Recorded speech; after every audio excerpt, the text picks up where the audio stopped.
Hello student, apex institute की online class में आपका स्वागत है। तो स्टूडेंट, आज हम एक इंपॉर्टेंट टॉपिक डिस्कस करेंगे पॉलिटी का। तो टॉपिक को डिस्कस करने से पहले क्या है, हम टॉपिक को देखेंगे भी टॉपिक है कौन सा। देखो स्टूडेंट, हमारे एक तरफ है सेंटर, एक तरफ होती है हमारे स्टेट, एक तरफ हमारी सेंट्रल गवर्नमेंट होती है और एक तरफ क्या है, हमारे राज्यों में राज्य सरकार है, स्टेट गवर्नमेंट। अगर हम सेंटर में क्या है, सेंटर की एग्जीक्यूटिव,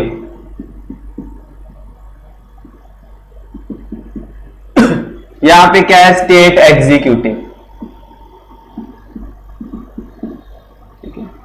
देखो एग्जीक्यूटिव का मीनिंग क्या होता है, कार्यपालिका यानी सरकार, ठीक है ना। कि सेंटर की जो सरकार होती है सेंट्रल गवर्नमेंट, और स्टेट की जो एग्जीक्यूटिव है स्टेट की कार्यपालिका, यानी केंद्र की कार्यपालिका और राज्य की कार्यपालिका। अब इसमें सेंटर की एग्जीक्यूटिव में जिस देश की सरकार होती है सेंटर में, उसमें कौन कौन से पद होते हैं। एक होता है प्रेसिडेंट, मैं एग्जीक्यूटिव की बात कर रहा हूं, कार्यपालिका जिसकी मौजूदा सरकार हो, ठीक है ना। इसमें लोकसभा राज्यसभा नहीं आएगी, मैं एग्जीक्यूटिव का जिसकी मौजूदा सरकार हो, तो उसमें एक राष्ट्रपति होगा। सेकंड क्या है, प्राइम मिनिस्टर, प्रधानमंत्री, उसका काउंसिल ऑफ मिनिस्टर, उसका मंत्रिमंडल, और एक होता है अटॉर्नी जनरल।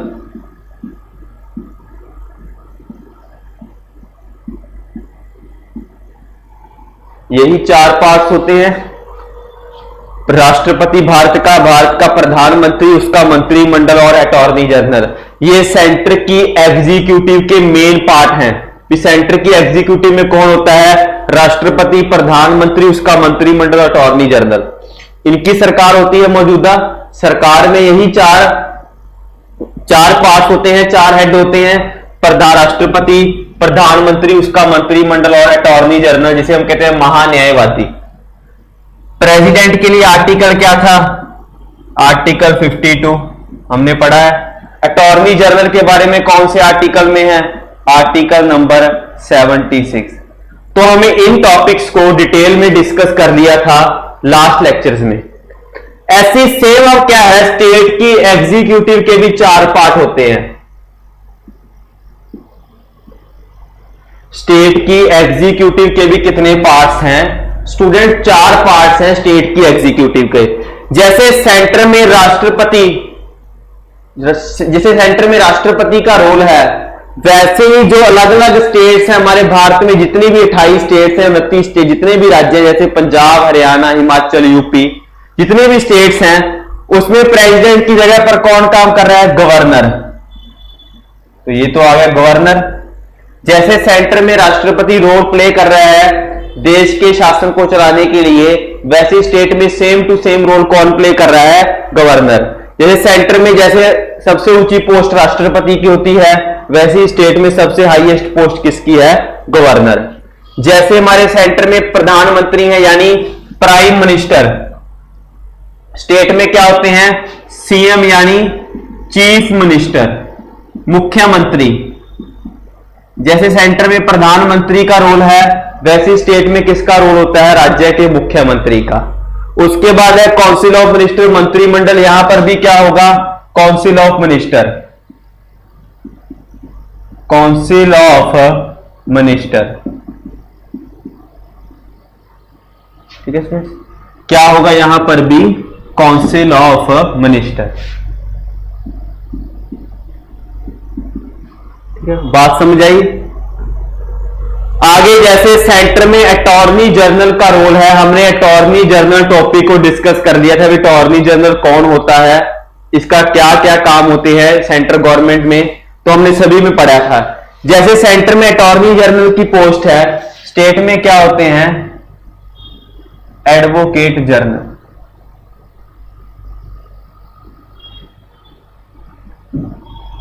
एडवोकेट जनरल, ठीक है। जैसे राष्ट्रपति के लिए आर्टिकल कितना है, 52। भी भारत में एक राष्ट्रपति का पद होना चाहिए, होगा, ये बात कहां कही गई है? आर्टिकल 52 में। गवर्नर के लिए कितना आर्टिकल है? Article number 153। समझ आई? जैसे अगर हम बात करें सेंटर के लिए पार्ट कौन सा है? सेंटर के लिए है पार्ट नंबर 5, आर्टिकल है 52 से 151। ठीक है। वैसे स्टेट के लिए कौन सा पार्ट है? पार्ट नंबर 6 और आर्टिकल है 152 से 237।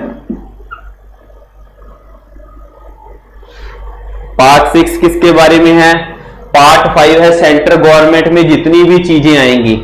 हमने तो यहां पर एग्जीक्यूटिव लिखा है ना, ये तो एग्जीक्यूटिव के पास है। अगर हम बात करें सुप्रीम कोर्ट किसका पार्ट है? सेंटर का। हाई कोर्ट किसका आएगा? स्टेट में। ओके। एमपीज कहां पे होते हैं? MP member of parliament centre में, एमएलए स्टेट में। ठीक है।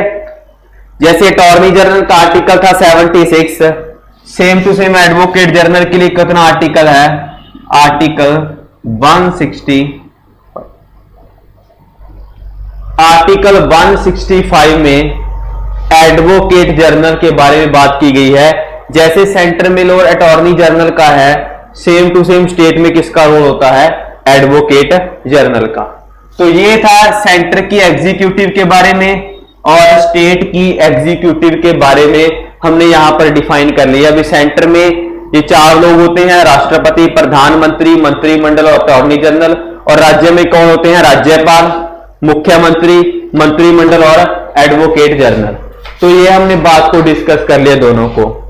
अब हम बात करेंगे आज स्टेट एग्जीक्यूटिव का एक टॉपिक है जिसे हम बोलते हैं गवर्नर।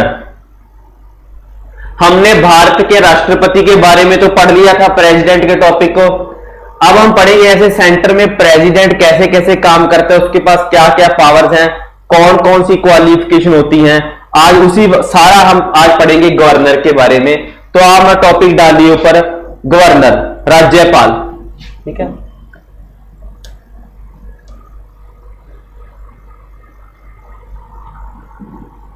तो आगे टॉपिक डालिए क्या है? राज्य का राज्यपाल यानी गवर्नर, स्टेट गवर्नर।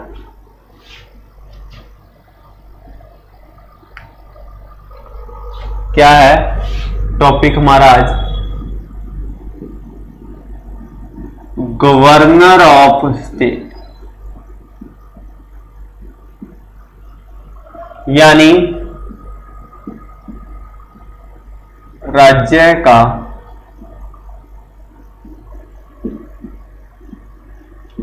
राज्यपाल। आज हम इसके बारे में पढ़ना शुरू करेंगे, गवर्नर के बारे में। ठीक है। राज्य का राज्यपाल।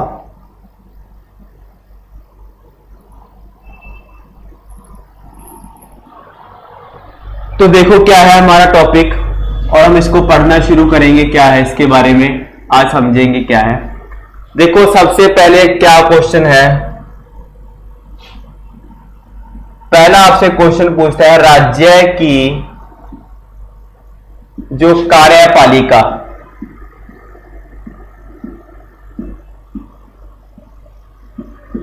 हेड कौन होता है?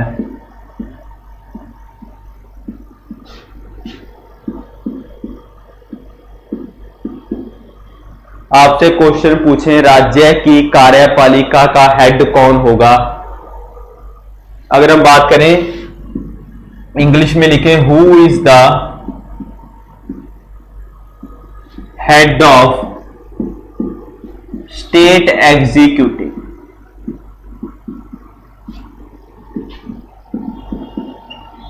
जैसे सेम टू सेम हमने सेंटर में पढ़ा था कि हमारी सेंट्रल गवर्नमेंट है जो हमारे देश का, अगर हम बात करें देश का जो असली हेड होता है, रियल में हेड कौन होता है? भारत का प्रधानमंत्री। वास्तव में अगर हम बात करें संवैधानिक तौर पर या कानूनी तौर पर हमारे देश का हेड कौन होता है? भारत का राष्ट्रपति। सेम हम आप पढ़ेंगे स्टेट में। तो स्टेट के इसके 2 आंसर होंगे। राज्य की कार्यपालिका का हेड कौन होगा, उसके 2 आंसर हैं। अगर आपसे पहला पूछे तो इसका आंसर अब क्या आएगा? पहला आंसर है वास्तविक। वास्तविक हेड, वास्तविक हेड यानी रियल हेड। अगर आपसे पूछा है रियल हेड तो हम अपना आंसर लिखेंगे क्या? और अगर आपसे पूछ ले नॉमिनल हेड, अगर आपसे पूछ ले क्या नॉमिनल हेड और कॉन्स्टिट्यूशनल हेड, कॉन्स्टिट्यूशनल हेड, तो हम दोनों चीजों को देखेंगे, वास्तविक हेड और कॉन्स्टिट्यूशनल हेड। ठीक है, वैसे यह सेंटर में रोल है, वैसे हम स्टेट में पढ़ेंगे। तो हमारे जो देश का अगर हम बात करें, जो हमारे सेंटर का रियल हेड कौन होता है? भारत का प्रधानमंत्री। वैसे ही हमारी जो स्टेट होती है उसका रियल हेड कौन होता है? स्टेट का मुख्यमंत्री यानी राज्य का मुख्यमंत्री, चीफ मिनिस्टर। और जैसे हमारे देश का सेंटर का कॉन्स्टिट्यूशनल हेड कौन होता है? नाम मात्र हेड, संवैधानिक तौर पर हेड कौन है? भारत का राष्ट्रपति। वैसे ही स्टेट में कौन है? गवर्नर। तो गवर्नर जो राज्य की कार्यपालिका का हेड है, लेकिन कौन सा? नॉमिनल हेड है। अगर नॉमिनल हेड पूछे राज्य की कार्यपालिका का तो गवर्नर, अगर रियल हेड पूछे राज्य की कार्यपालिका तो भारत राज्य का मुख्यमंत्री यानी चीफ मिनिस्टर। ठीक है, समझ में आई बात? आइए हम देखते हैं क्या है।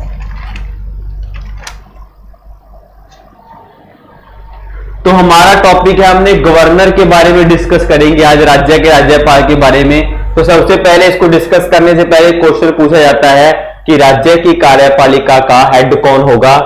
उसके दो आंसर हैं। अगर आपसे रियल हेड पूछे तो मुख्यमंत्री, चीफ मिनिस्टर। अगर कॉन्स्टिट्यूशनल या नॉमिनल हेड पूछे तो क्या आएगा? भारत का राज्यपाल, राज्य का राज्यपाल। आगे देखो क्या है।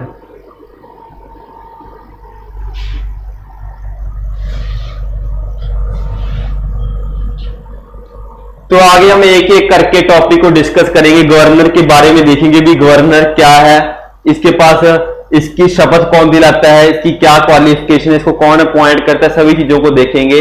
सबसे पहले हम क्या डालते हैं, हम देखते हैं पहले आर्टिकल 153। 153 में क्या है? There shall be a governor of state.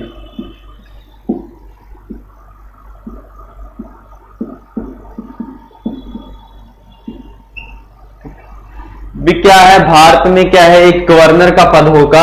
ठीक है ना, देयर शैल बी गवर्नर का पद होना चाहिए। ये बात कौन से आर्टिकल में है? भाई गवर्नर के बारे में किस आर्टिकल में लिखा हुआ है? बहुत बार क्वेश्चन पूछा जाता है कि राज्य के राज्यपाल का जो जिक्र है, जो राज्य के राज्यपाल के बारे में कौन से अनुच्छेद में बात की गई है? आर्टिकल 153 में राज्य के राज्यपाल के बारे में, भारत के गवर्नर के बारे में बात की गई है, स्टेट के गवर्नर्स के बारे में। ठीक है स्टूडेंट्स, आगे देखते हैं क्या है। तो पहले तो आर्टिकल 53 में राज्यपाल की पोस्ट का जिक्र आया है, उसका वर्णन आया है। अगला है आर्टिकल 154। ठीक है, पहले मैं से आर्टिकल्स की आपको लिस्ट बता रहा हूं, उसके बाद हम एक एक आर्टिकल्स को एक्सप्लेन करेंगे। अगला आर्टिकल 154 में क्या है? इनकी शक्तियां, शक्तियों के बारे में। शक्तियां यानी पावर्स, पावर्स ऑफ गवर्नर। भी जो राज्य का राज्यपाल होता है, जितने भी हमारे भारत के राज्य है, चाहे पंजाब, हरियाणा, जो भी राज्य होते हैं, हर एक राज्य का राज्यपाल होता है यानी गवर्नर होता है। तो उसके पास कौन कौन सी शक्तियां होती हैं, उसके बारे में कौन से आर्टिकल में है? आर्टिकल 154 में उसकी पावर्स के बारे में डिस्कस किया गया है। तो हम उसको भी समझेंगे। पहले हम आर्टिकल्स देखते हैं कौन कौन से हैं। आगे आर्टिकल 155। आर्टिकल 155 में क्या बताया गया है? आर्टिकल 155 में क्या है? इसकी नियुक्ति।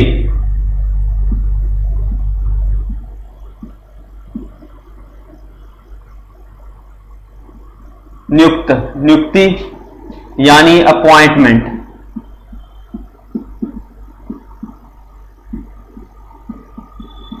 ठीक है, देखो जो राज्य के जो गवर्नर होते हैं स्टेट के, उनको उनके इलेक्शंस नहीं करवाए जाते, उन्हें डायरेक्ट अपॉइंट किया जाता है। तो उनकी नियुक्ति के बारे में भी उन्हें अपॉइंट कौन करेगा, कैसे किया जाता है, वो हम देखेंगे। तो आर्टिकल 155 क्या है, उनकी नियुक्ति के बारे में, नियुक्त कौन करता है, ठीक है, अपॉइंटमेंट। ठीक है, देख लो क्या है नियुक्ति, नियुक्ति के बारे में, उसके अपॉइंटमेंट के बारे में। आगे है आर्टिकल 156। देखो जैसे हमारे भारत के राष्ट्रपति को तो इलेक्शनों के द्वारा चुना जाता है, राष्ट्रपति बनने के लिए तो इलेक्शन होते हैं, लेकिन गवर्नर के लिए कभी भी इलेक्शंस नहीं होते, ना ही डायरेक्ट ना ही इनडायरेक्ट। कभी आपने सुना है गवर्नर के पद के लिए इलेक्शन हुए हो? नहीं, तो गवर्नर के पद के लिए इलेक्शंस नहीं होते। अगला है आर्टिकल 156 क्या है,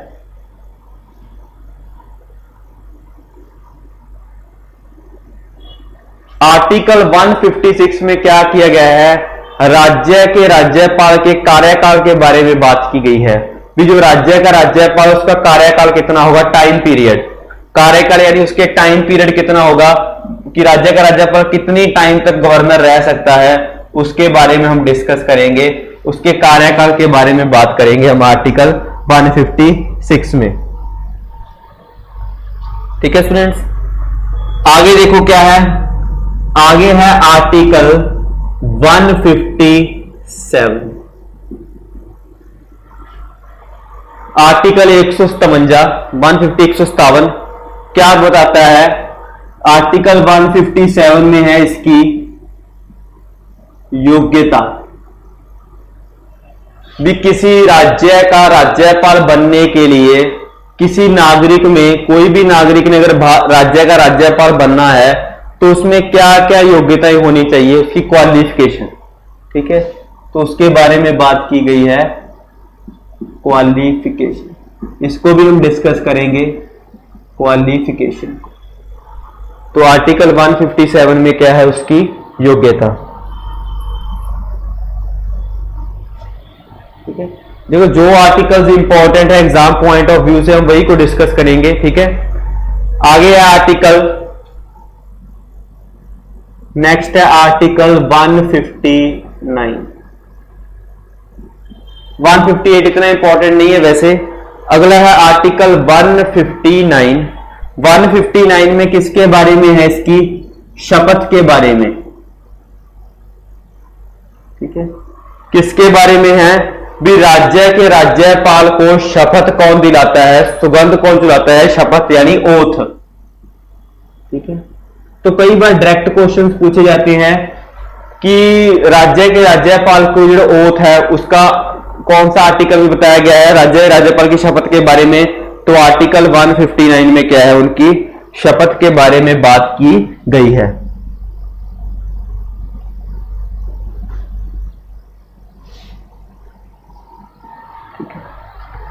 तो अगर हम बात करें पहले 153 में राज्यपाल के बारे में इसका जिक्र है, यहां पर उसकी डेफिनेशन है।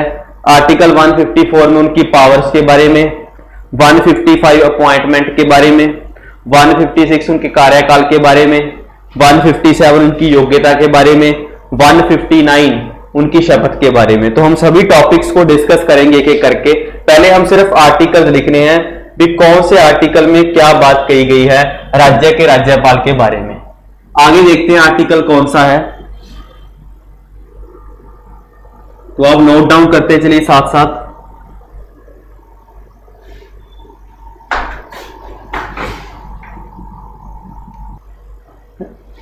देखो क्या है अगला, नेक्स्ट है आर्टिकल 161।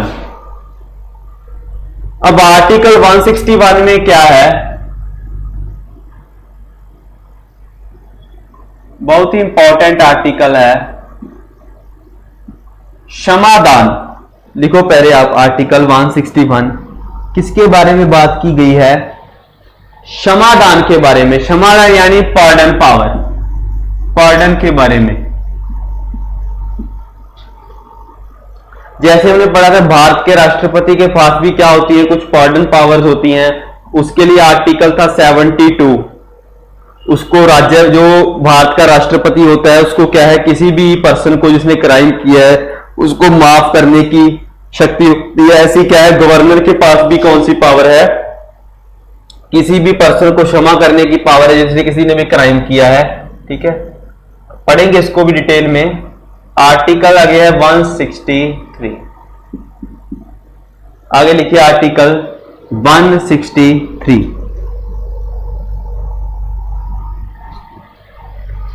आर्टिकल 163 क्या है?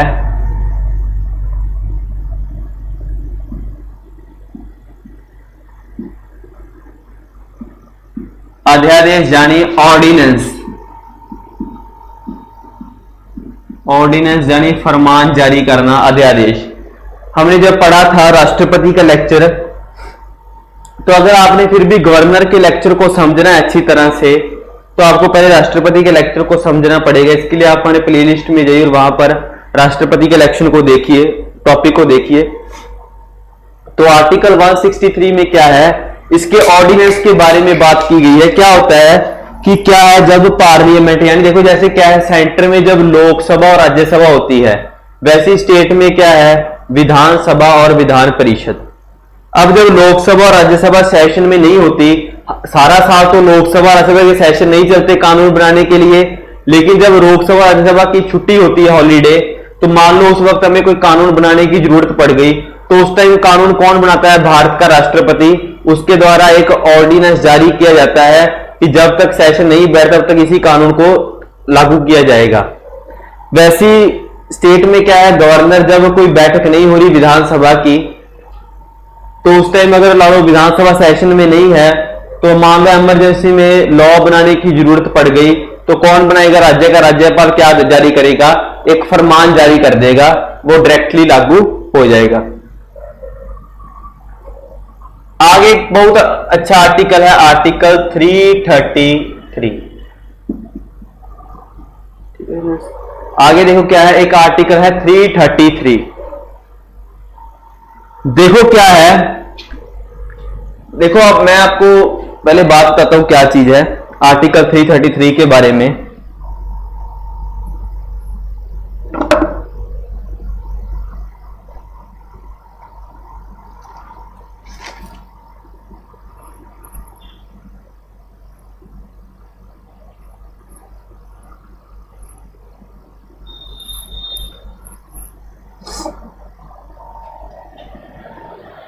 देखो क्या है, अगर हम पहले बात करें, हम जब कॉन्स्टिट्यूशन का पार्ट पढ़ रहे थे कि कॉन्स्टिट्यूशन में कौन कौन से पार्ट्स होते हैं, तो हमने एक पढ़ा था पार्ट नंबर 16।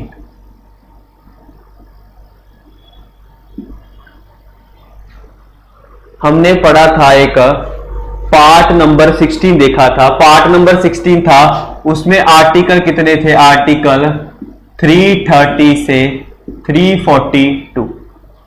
ठीक है स्टूडेंट्स, यहां पर लिखता हूं मैं क्या है।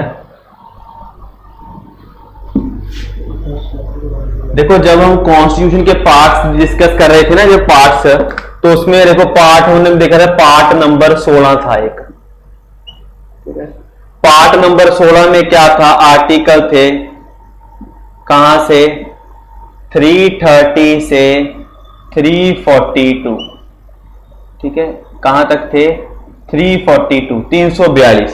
330 से लेकर कहां तक थे? 342 तक, 342। ठीक है, किसके बारे में था ये पार्ट नंबर 16? तो यहां पे लिखा हुआ था special provision,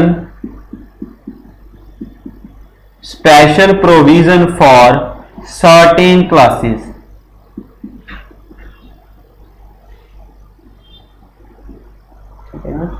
special provision for certain classes क्या है? कुछ स्पेशल क्लासेस को, जो बैकवर्ड क्लासेस होते हैं, कुछ स्पेशल जातियों को क्या देना, एक खास प्रोविजन देना, एक खास छूट देनी, उसके बारे में है पार्ट नंबर 16। तो मैं आपको यहां पर क्यों बता रहा हूं इसके बारे में? देखो अगर मैं बात करूं सेंटर में, मैंने आपको बताया था अभी जो राष्ट्रपति होता है वो लोकसभा में 2 पर्सनों को नॉमिनेट करता है, एंग्लो इंडियंस। हमने पढ़ा था कि लोकसभा में 2 मेंबर्स नॉमिनेट किए जाते हैं, बाकी मेंबर्स तो इलेक्टेड होते हैं, 2 मेंबर्स नॉमिनेट होते हैं, उन्हें बोलते हैं एंग्लो इंडियंस। तो उन्हें नॉमिनेट करता कौन है? 2 मेंबरों को भारत का राष्ट्रपति। कि भारत का राष्ट्रपति लोकसभा के 2 मेंबरों को नॉमिनेट करेगा जो एंग्लो इंडियन समुदाय के हैं, एंग्लो इंडियन कम्युनिटी के हैं। तो यह बात कौन से आर्टिकल में कही गई है? आर्टिकल 331। समझ आई बात? जैसे क्या है, जैसे सेंटर में भारत का राष्ट्रपति लोकसभा में 2 मेंबरों को नॉमिनेट करता है, कौन से आर्टिकल के तहत? 331। 331 में आएगा ना, special provision for certain classes. ऐसी जो राज्य का राज्यपाल होता है वो राज्य की विधानसभा में एक, जैसे राष्ट्रपति लोकसभा में 2 मेंबरों को नॉमिनेट करता है, वैसे ही गवर्नर के पास भी पावर है कि वह विधानसभा में, राज्यों की जो विधानसभा है वहां के एक मेंबर को क्या करेगा? नॉमिनेट करेगा। ठीक है ना, एंग्लो इंडियंस को, एंग्लो इंडियन नॉमिनेट।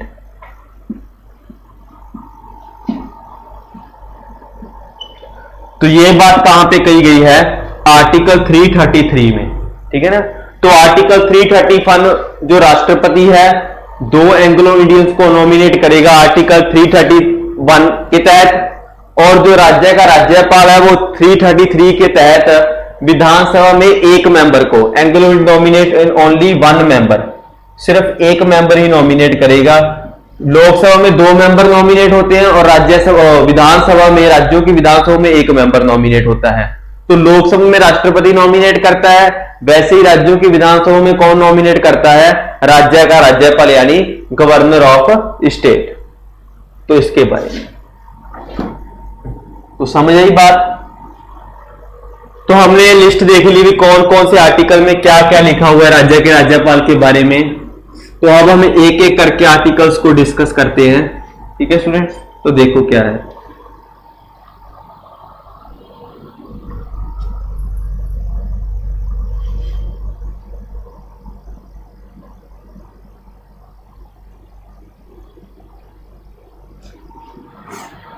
तो देखो क्या है, सबसे पहले हम क्या कर देखते हैं, इसकी नियुक्ति। तो आप एक एक करके डिस्कस करेंगे सभी टॉपिक को। पहले हम देखते हैं नियुक्ति यानी अपॉइंटमेंट।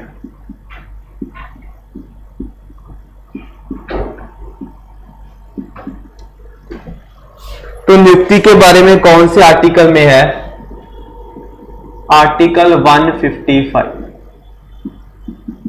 ठीक है, तो सबसे पहले तो क्या है, जो राज्य के राज्यपाल की जो नियुक्ति है इसको अपॉइंटमेंट किसके द्वारा किया जाता है? राज्यपाल की नियुक्ति राज्यपाल को नियुक्ति कौन करता है? राष्ट्रपति यानी प्रेसिडेंट। प्रेसिडेंट अपॉइंट करता है राष्ट्रपति के द्वारा की जाती है। ठीक है, जो गवर्नर है, जो राज्यों में अलग अलग गवर्नर होते हैं उनको अपॉइंट किया जाता है किसके द्वारा? राष्ट्रपति के द्वारा अपॉइंट होते हैं। लेकिन क्या राष्ट्रपति खुद अपनी मर्जी से अपॉइंट करता है? नहीं, वो किसकी सलाह लेता है? केंद्र की। केंद्र यानी सेंट्रल गवर्नमेंट की एडवाइस पर, केंद्र की सलाह पर। केंद्र यानी सेंट्रल गवर्नमेंट में जिसकी सरकार होती है, जिसकी मौजूदा सरकार होती है, उसकी एडवाइस पर वो जिनका नाम लेगा उसी पर्सन को उस स्टेट में राज्यपाल नियुक्त कर दिया जाएगा राष्ट्रपति के द्वारा। ठीक है ना, क्या होता है, जो सेंट्रल गवर्नमेंट में जिसकी सरकार होती है वो एक लिस्ट तैयार करती है कि पंजाब में इस पर्सन को अपॉइंट करो गवर्नर, हरियाणा में इसको कर दो, यूपी में इस पर्सन को कर दो, एमपी में इसको कर दो, ऐसे लिस्ट बनाते हैं। और उसके द्वारा क्या होती है, राष्ट्रपति उनकी लिस्ट में पर्सन का नाम लेकर उसको क्या कर देता है? अपॉइंट कर देता है। ठीक है ना, किसकी सलाह पर? केंद्र यानी सेंट्रल गवर्नमेंट की सलाह पर।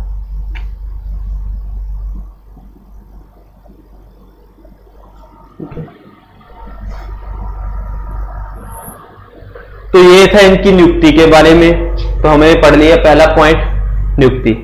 सेकंड क्या है, अब हम अगला पढ़ रहे हैं इसका कार्यकाल।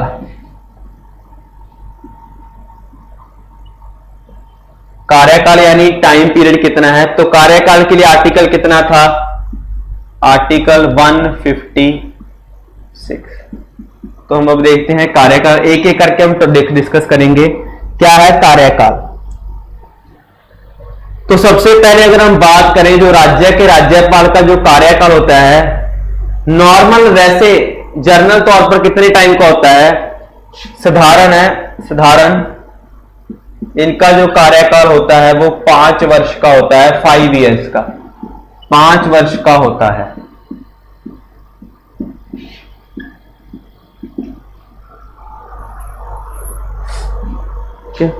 लिखो पहले क्या है, जो राज्य के राज्यपाल का जो कार्यकाल है वो 5 वर्ष का होता है। ठीक है, देखो क्या है, वैसे तो क्या है, जो राज्य का राज्यपाल है उसका जो टाइम पीरियड है ना वो 5 वर्ष का है। फिर 5 वर्ष के बाद एक नया राज्यपाल नियुक्त किया जाएगा, लेकिन यह है नॉर्मल तौर पर। लेकिन ये 5 वर्ष से ज्यादा भी गवर्नर राज्यपाल रह सकता है राष्ट्रपति की इच्छा अनुसार, और 5 साल से पहले भी इसे राष्ट्रपति की इच्छा के अनुसार उसको गवर्नर के पद से हटाया जा सकता है कभी भी। वैसे तो इनका टाइम पीरियड 5 वर्ष का है, लेकिन 5 वर्ष से ज्यादा भी यानी 6 वर्ष 7 वर्ष के लिए भी गवर्नर रह सकते हैं। जब तक राष्ट्रपति की इच्छा होगी तब तक ये गवर्नर के पद पर रहेंगे, लेकिन 5 वर्ष से पहले भी राष्ट्रपति की इच्छा के अनुसार इसे हटाया जा सकता है। लेकिन राष्ट्रपति क्या खुद अपनी इच्छा से हटाता है? नहीं, वही फिर बात केंद्र की सलाह पर। ठीक है ना, मान लो क्या है, जब राज्य के राज्यपाल जो गवर्नर है वो ठीक तरह से काम नहीं कर रहा, तो जो केंद्र में सरकार है वो क्या देगी, एक पर्सन का नाम राष्ट्रपति को भेज देगी कि आप इस पर्सन को राज्यपाल के पद से हटा दीजिए। तो फिर क्या होगा, राष्ट्रपति के द्वारा इसे हटा दिया जाएगा। तो वो जो राज्य का राज्यपाल है कब तक अपने पद पर रह सकता है? जब तक राष्ट्रपति की इच्छा अनुसार अपने पद पर बना रह सकता है, और उसकी इच्छा अनुसार उसे टाइम से पहले भी और टाइम होने के बाद तक भी वह रह सकता है राज्यपाल। ठीक है, तो ये था उसके कार्यकाल के बारे में बात, आर्टिकल 156।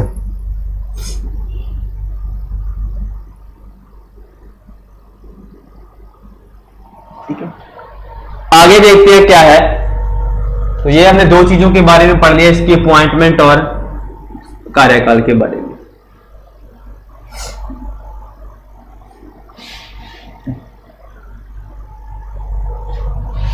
आगे है योग्यता। योग्यता यानी क्वालिफिकेशन भी राज्य का राज्यपाल बनने के लिए एक पर्सन में क्या क्या योग्यताएं होनी चाहिए। तो उसके लिए पहले आर्टिकल कितना है, 157। ठीक है, अब हम पढ़ेंगे इसकी योग्यताओं के बारे में, आर्टिकल 157। तो पहला क्या है योग्यता, वही भारत का नागरिक हो, सिटीजन ऑफ इंडिया। अगर किसी पर्सन ने राज्य का राज्यपाल बनना है तो उससे पहले क्या हो, भारत का नागरिक होना चाहिए। कोई और लड़ो कि बाहर से पर्सन है वो राज्य के राज्यपाल के पद पर नहीं बैठ सकता। दूसरा क्या है, उसकी जो एज है, आयु कितने वर्ष होनी चाहिए, कम से कम 35 वर्ष। सेम वही है राष्ट्रपति जितनी, कि जैसे भारत का राष्ट्रपति बनने के लिए 35 वर्ष की आयु चाहिए, वैसे ही राज्यपाल बनने के लिए कितनी उम्र चाहिए, 35 वर्ष ही चाहिए हमें। थर्ड क्या है, वह लाभ के पद पर न हो, लाभ के पद पर ना हो। देखो इसका मीनिंग क्या होता है, लाभ का पद का मतलब क्या है, अगर कोई गवर्नमेंट जॉब पे काम कर रहा है कोई पर्सन, वो राज्य का राज्यपाल नहीं बन सकता क्योंकि वो पहले ही लाभ के पद पर है। अगर उसने राज्यपाल बनना है तो उसे पहले गवर्नमेंट जॉब से रिजाइन देना पड़ेगा।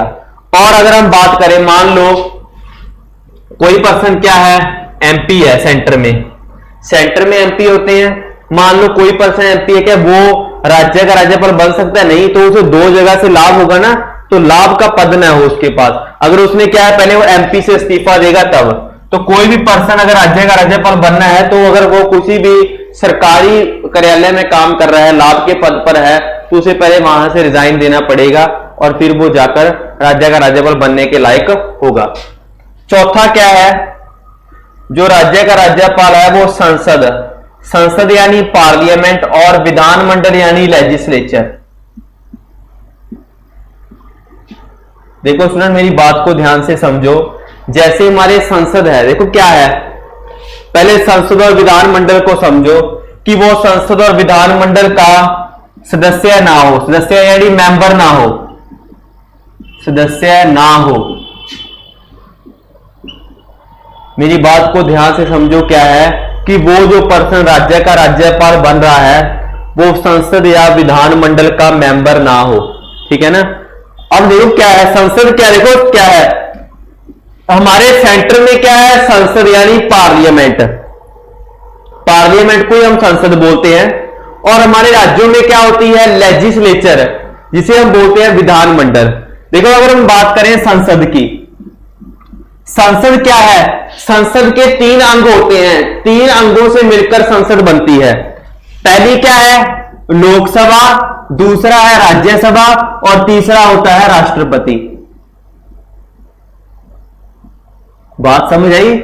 जो संसद होती है वो 3 अंगों से मिलकर बनती है। मैं संसद की बात कर रहा हूं, जो हमने सबसे पहले लेक्चर के स्टार्टिंग में बात की थी वो कार्यपालिका थी, ठीक है ना, वो कार्यपालिका ये संसद। संसद के 3 अंग होते हैं लोकसभा, राज्यसभा और राष्ट्रपति।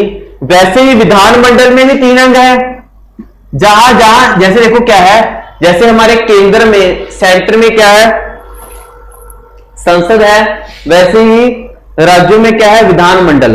अब क्या है जैसे हमारी लोकसभा है, राज्यों में क्या है बीएस विधानसभा, एक है विधान परिषद, एक है गवर्नर। जैसे हमारे क्या है सेंटर में लोकसभा होती है, स्टेटों विधानमंडल में क्या है विधानसभा, विधानसभा होती है हमारे। जैसे यहां राज्यसभा, यहां पर क्या है विधान परिषद, राष्ट्रपति, यहां पर क्या है गवर्नर। तो वो क्या है ना तो संसद का और ना ही विधानमंडल का सदस्य होना चाहिए। मैंने अभी बताया कि मान लो कोई पर्सन अगर लोकसभा का मेंबर है तो क्या वह राज्य का राज्यपाल बन सकता है? नहीं, क्योंकि वो लाभ के पद पर हो जाएगा कि एक तरफ से तो क्या है उसके लोकसभा का जो एमपी है उस लोकसभा के मेंबर के तौर पर भी उसे क्या मिल रही है सैलरी आ रही है, और दूसरा अगर वो राज्यपाल बन गया तो उसे वहां से भी सैलरी आएगी। तो ऐसा इम्पॉसिबल है। अगर उसने बनना है तो वह लोकसभा की मेंबरशिप को इस्तीफा देना पड़ेगा, उसको त्यागना पड़ेगा, उसके बाद ही वो क्या बन सकता है राज्य का राज्यपाल बनने के लायक हो सकता है। तो ये थी उसकी क्वालिफिकेशन भी, भारत का नागरिक हो, आयु उसकी 35 वर्ष हो, लाभ के पद पर न हो, और ना ही संसद या ना ही विधानमंडल, यानी दोनों मंडल तो है सेंटर में और स्टेट में जो विधानमंडल है किसी भी दोनों में से किसी पर का भी सदस्य नहीं होना चाहिए, ना ही संसद का और ना ही विधानमंडल का वो सदस्य। तो आगे देखो स्टूडेंट क्या है, तो हमने योग्यता के पढ़ लिए तो अच्छी तरह डिस्कस कर लिया। आगे देखते हैं हम क्या है राज्य के राज्यपाल के बारे में।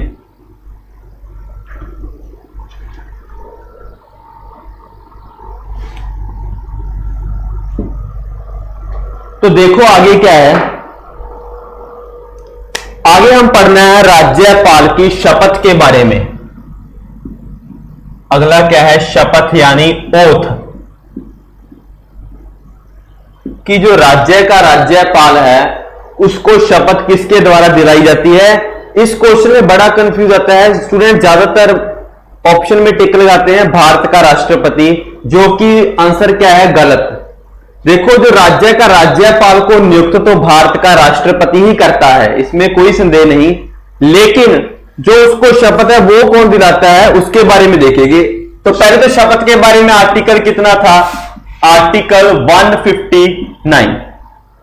तो आर्टिकल 159 में राज्यपाल की शपथ के बारे में क्या है बात की गई है।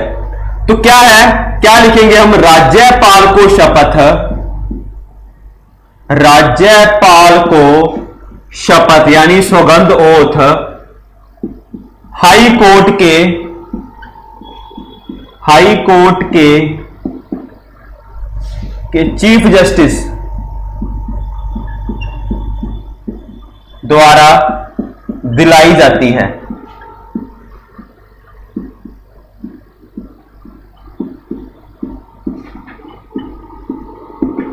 हाई कोर्ट के चीफ जस्टिस के जो होते हैं वो शपथ दिलाते हैं किसको, राज्य के राज्यपाल। देखो स्टूडेंट क्या है, हमारे जैसे सेंटर में सुप्रीम कोर्ट होता है वैसे ही भारत के सभी राज्यों में क्या होता है राज्य के क्या है हाई कोर्ट, ठीक है, उच्च न्यायालय। तो हर एक स्टेट का हाई कोर्ट होता है, तो जो उस हाई कोर्ट का मुख्य जज होगा उसे हम बोलते हैं चीफ जस्टिस, जिसे हम बोलते हैं मुख्य न्यायाधीश। तो हाई कोर्ट का जो मुख्य न्यायाधीश है जिसे हम बोलते हैं चीफ जस्टिस, वो शपथ दिलाता है राज्य के राज्यपाल को। तो ये था इसकी शपथ के बारे में, ठीक है ना। तो अगर हम बात करें तो बड़ा इंटरेस्टिंग थिंग है, क्या है, हम तीन चीजों को देखते हैं, क्या है।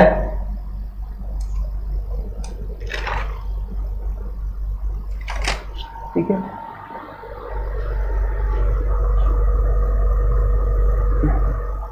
तो देखो क्या है, सबसे पहले अगर हम बात करें भी जो राज्य का राज्यपाल है इसको अपॉइंट किसके द्वारा किया जाता है, अपॉइंट को किसको कौन करता है, प्रेसिडेंट। ये हमने पढ़ लिया था।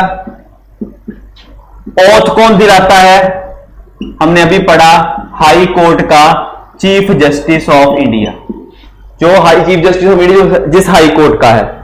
और अगर हम लास्ट बात करें इसके रेजिग्नेशन की, ये अपना त्याग पत्र किसे देगा, यानी त्याग पत्र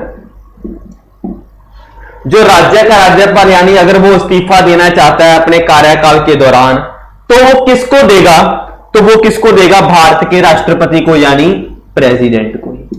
तो तीनों बातों में था। तो हम पढ़ रहे थे शपथ के बारे में, तो शपथ के लिए आर्टिकल था 159। तो राज्यपाल को शपथ, जिस हाई कोर्ट, जिस स्टेट में वह राज्यपाल है उस स्टेट की हाई कोर्ट का जो मुख्य जज होगा जिसे हम बोलते हैं चीफ जस्टिस, उसके द्वारा शपथ दिलाई जाती है राज्य के राज्यपाल को। तो ये था इसकी शपथ के बारे में, ठीक है। आगे हम देखते हैं क्या है।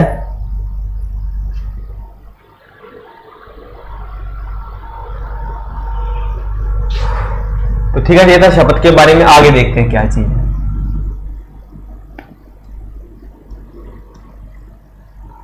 स्टूडेंट ध्यान से समझना चीजों को, एक एक चीज को कंसेप्ट वाइज समझिए, ठीक है। आगे हम क्या देखना है,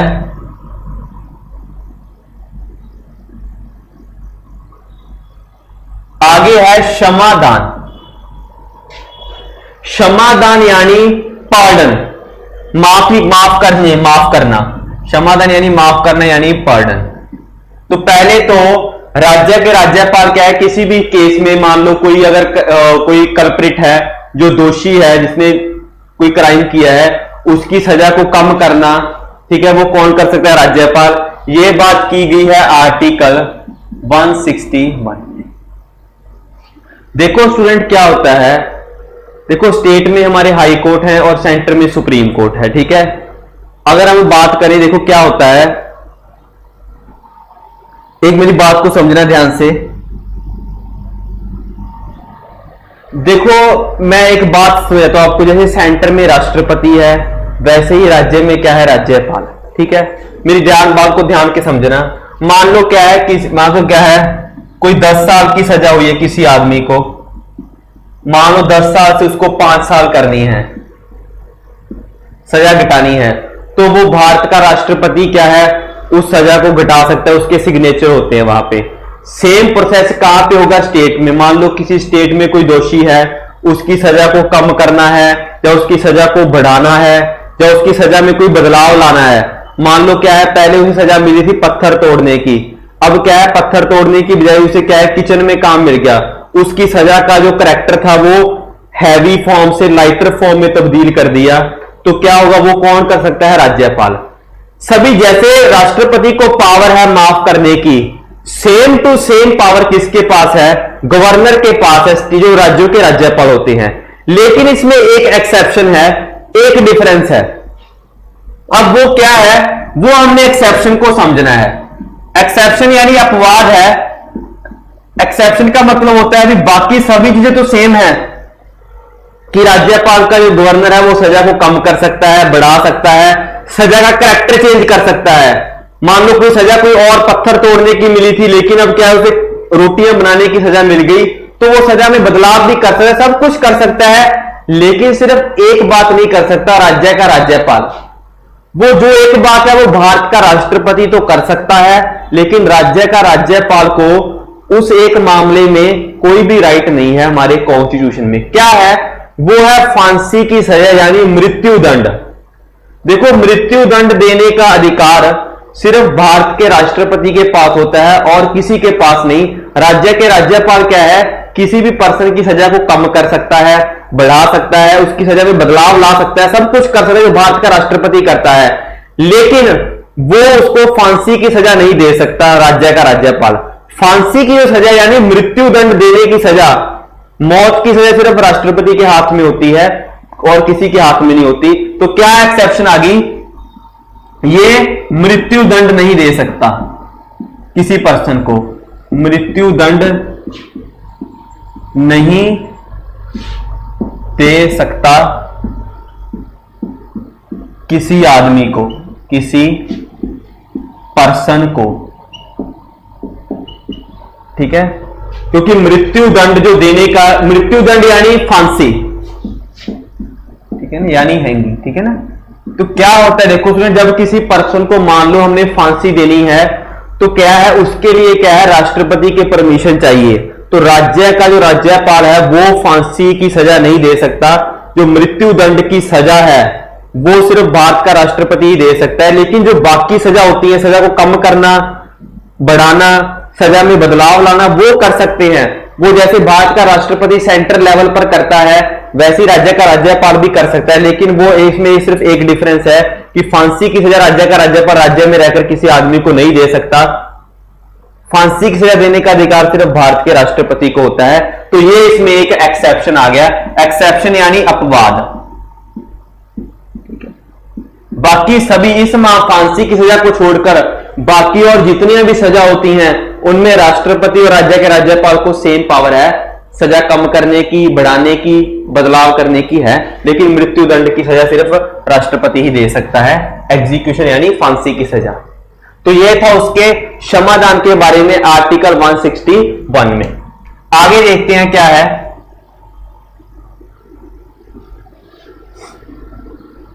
आगे देखो स्टूडेंट क्या चीज है। आगे मैंने बताया था आपको अध्यादेश।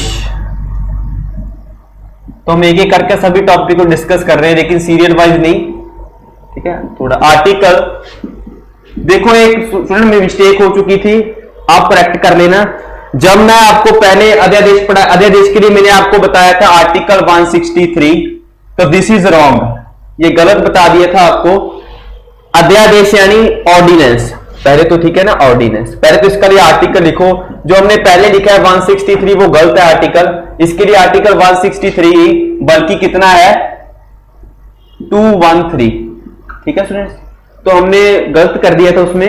तो क्या है, राष्ट्रपति के पास अध्यादेश जारी करने की क्या है, शक्ति है उसके पास। वो किस बात में लिखी हुई है, आर्टिकल 213 में। अब हम इस बात को समझेंगे पूरे ध्यान से।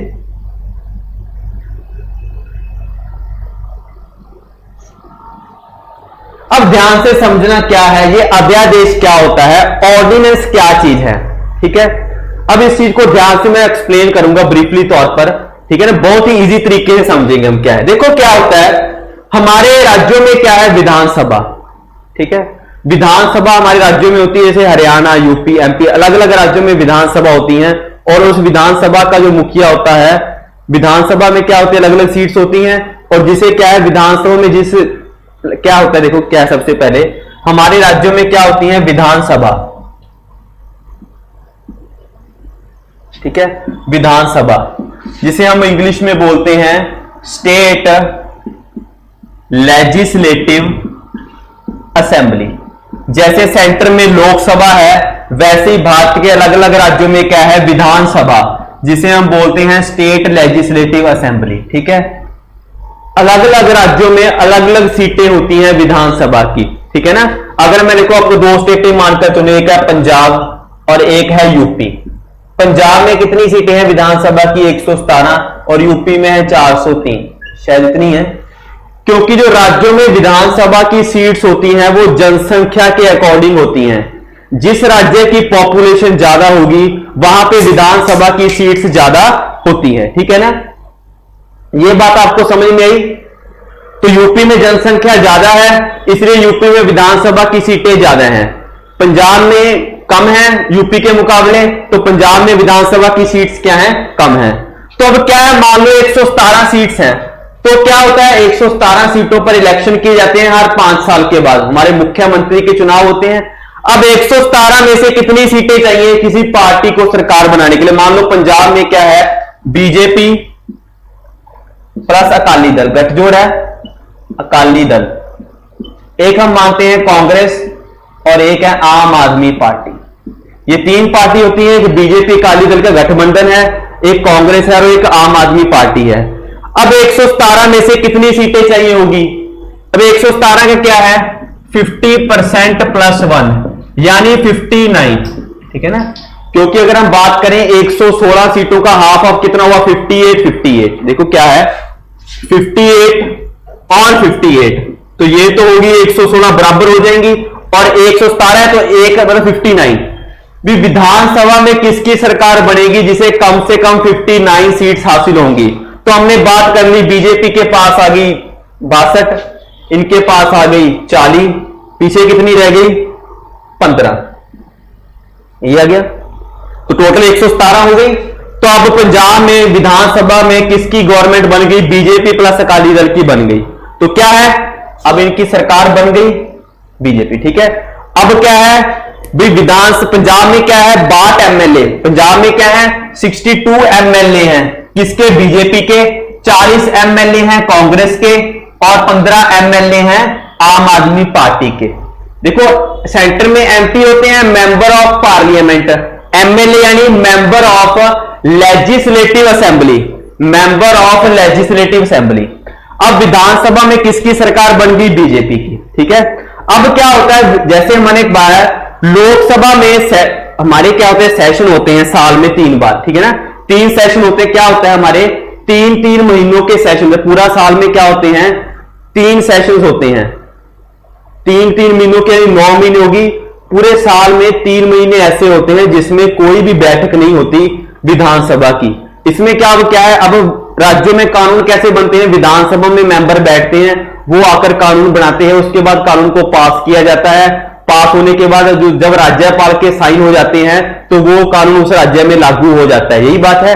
लेकिन अब क्या है, जो सेशन होते हैं पूरा साल नहीं चलते, 3-3 महीनों के बाद उसमें गैप होता है सेशन का। मान लो जैसे 3 महीने जनवरी फरवरी मार्च में सेशन हुआ, अप्रैल में क्या होगा, सेशन नहीं होगा, अप्रैल में हॉलीडेज होंगी, उसके बाद मई जून जुलाई में सेशन, फिर हॉलीडे, तो एक महीने का क्या होता है, बीच में गैप होता है सेशनों का। तो मान लो क्या है, मान लो हमने कोई भी महीना ले लिया, मान लो अप्रैल महीना है,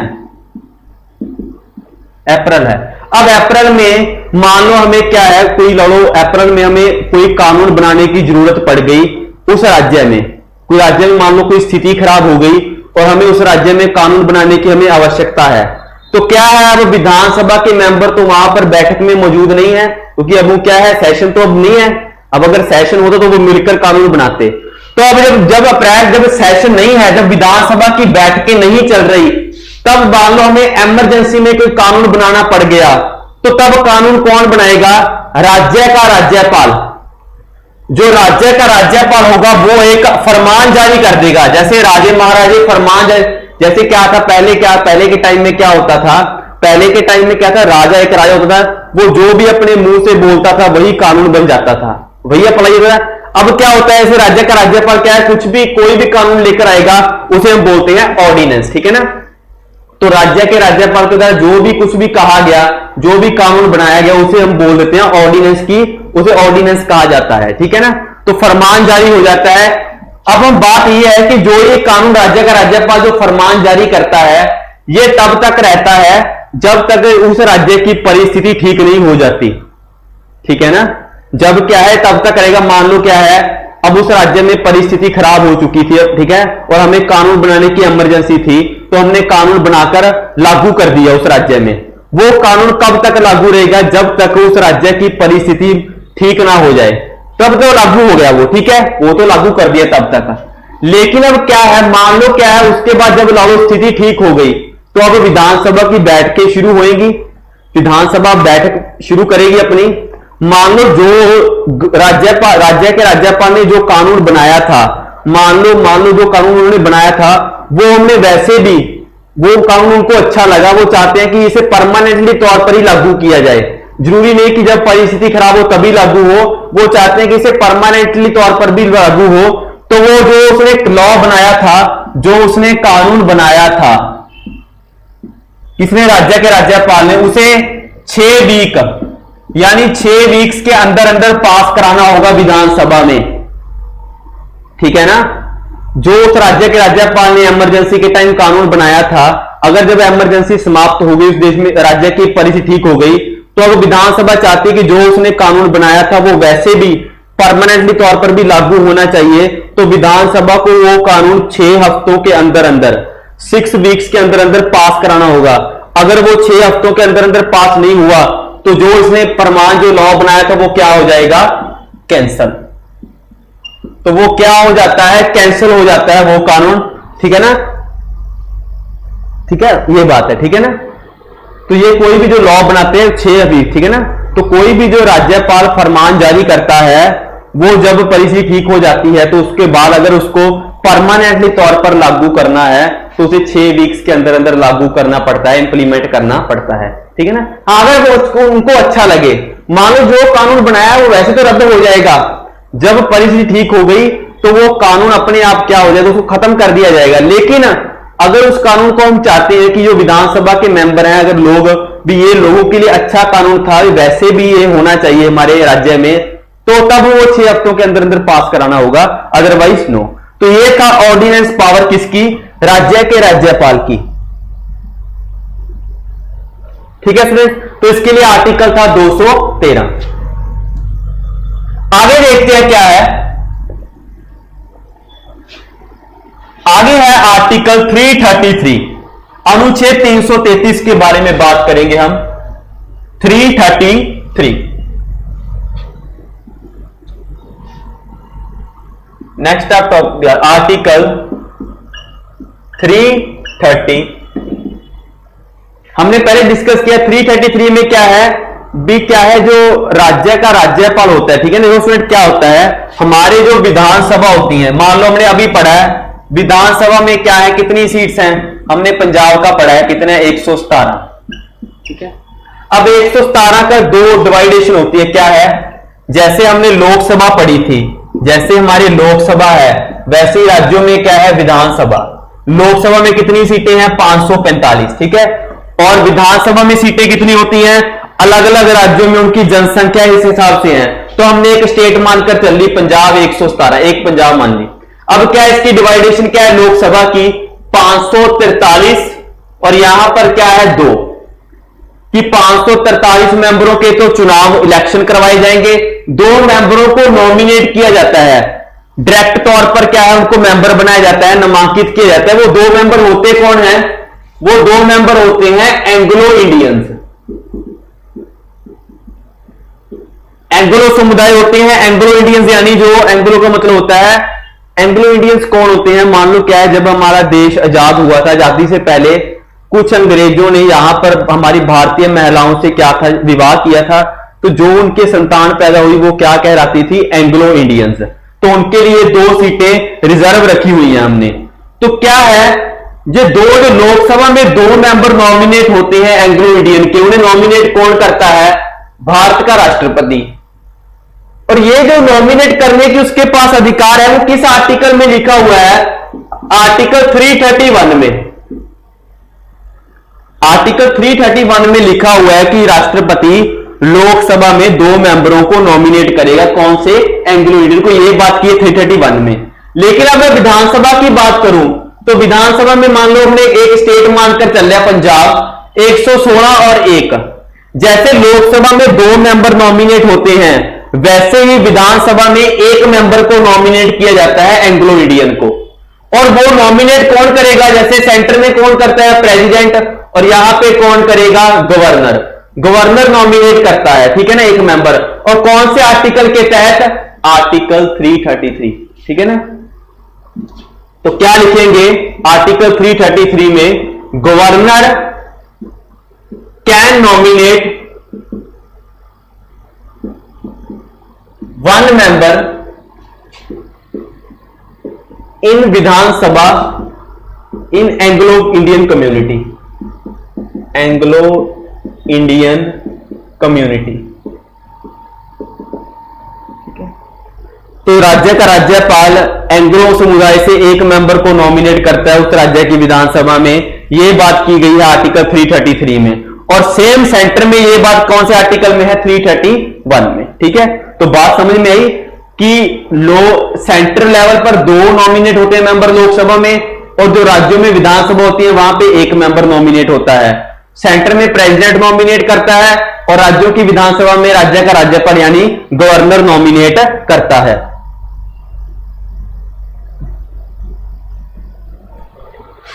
तो आगे देखते हैं हम क्या है स्टूडेंट, आगे डिस्कस करते हैं हम नेक्स्ट।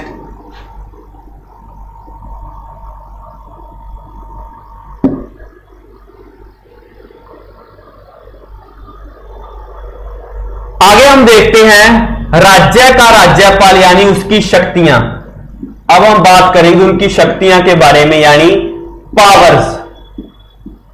ठीक है, यही रहेगी, सिर्फ पावर्स रहेगी थी। और इसके लिए आर्टिकल कितना है? आर्टिकल 154। तो आर्टिकल 154 में क्या है? राज्यपाल की शक्तियों के बारे में बात की गई है। ठीक है,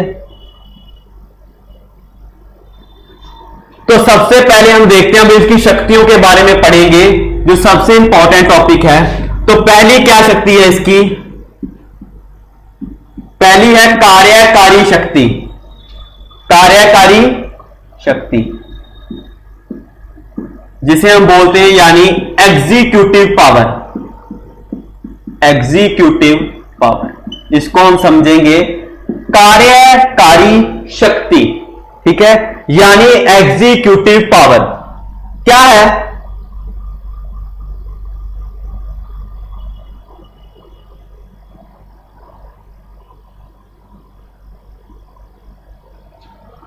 ठीक है, अब देखो क्या है कार्यकारी शक्ति में क्या है भी। राज्य के राज्यपाल के पास कार्यकारी शक्ति है, इसका क्या मतलब है? इस शक्ति में क्या है? इसमें इसको है नियुक्ति संबंधी अधिकार।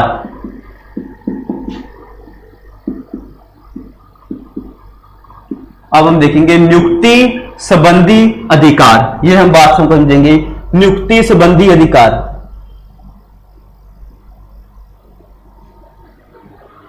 ठीक है, अब नियुक्ति कार्यकारी शक्ति में क्या होगा भी, जो राज्य के राज्यपाल के पास क्या होता है, वो उसके पास कुछ अधिकार है नियुक्ति के, अपॉइंटमेंट के।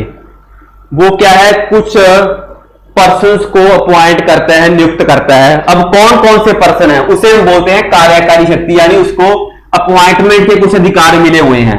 पहला क्या है? पहला है सीएम। जो राज्य का मुख्यमंत्री होता है उसको नियुक्त कौन करता है? राज्य का राज्यपाल। मैंने अभी आपको बताया कि विधानसभा में जिस पार्टी के पास ज्यादा सीट्स होंगी, जब उस पार्टी चुन ली जाती है तो उस पार्टी एक मेंबर अनाउंस करती है उनमें से, और वो कहती है राज्य के राज्यपाल को नाम क्यों क्या है सौंपती है भी, आप इस पर्सन को राज्य का मुख्यमंत्री नियुक्त कर दीजिए। तो वो उस पर्सन को क्या बना देता है? सीएम यानी चीफ मिनिस्टर, राज्य का मुख्यमंत्री। दूसरा क्या है? मंत्री परिषद। मंत्री परिषद यानी जो मुख्यमंत्री के साथ बाकी जो मंत्री होते हैं, जिन्हें अलग अलग डिपार्टमेंट दिए जाते हैं, उन मंत्रियों को भी कौन नियुक्त करता है? राज्य का राज्यपाल। लेकिन किसकी सलाह से? मुख्यमंत्री की सलाह पर। पहले तो मुख्यमंत्री नियुक्त कर दिया जाता है, उसके बाद मुख्यमंत्री कुछ लोगों के नाम राज्य के राज्यपाल को देता है भी आप इन इन पर्सनों को ये मंत्री नियुक्त कर दीजिए। इनको फाइनेंस मिनिस्टर, इनको जो भी डिपार्टमेंट होते हैं अलग अलग, agriculture minister, education minister, state में भी होते हैं, तो अलग अलग मंत्रियों को उनका ओहदा है वो दे दिया जाता है। उनकी नियुक्ति भी कौन करता है? राज्य का राज्यपाल। उसके बाद क्या है? Third, state election commissioner. State election commissioner. ठीक है, देखो क्या है, जैसे सेंटर में भी क्या होते हैं? चीफ इलेक्शन कमिश्नर, जो सेंटर में लोकसभा के चुनाव को कंडक्ट कराते हैं। ठीक है ना, देखो हमारे जो सेंट्रल लेवल पे चुनाव होते हैं, उन चुनावों को हैंडल कौन करता है? जो उस चुनाव का इलेक्शन कमिश्नर होता है। वैसे ही राज्य में भी जो चुनाव होते हैं, राज्य के चुनाव के लिए क्या होते हैं, अलग अलग राज्यों में स्टेट इलेक्शन कमिश्नर, यानी उस इलेक्शनों का हेड इलेक्शन कमिश्नर होता है। तो एक पर्सन होता है, उसे भी कौन नियुक्त करता है, भारत का राज्य का राज्यपाल। उसके बाद हम बात करते हैं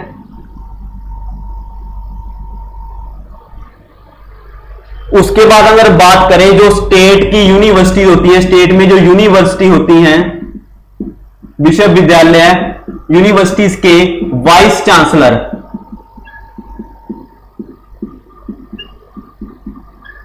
ठीक है, जो उस राज्य में यूनिवर्सिटीज होती हैं, उन यूनिवर्सिटीज के जो वाइस चांसलर होते हैं, उनकी नियुक्ति भी किसके द्वारा की जाती है, राज्य के राज्यपाल के द्वारा क्या होते हैं, उनको नियुक्त किया जाता है, यूनिवर्सिटीज के वाइस चांसलर को उस स्टेट के।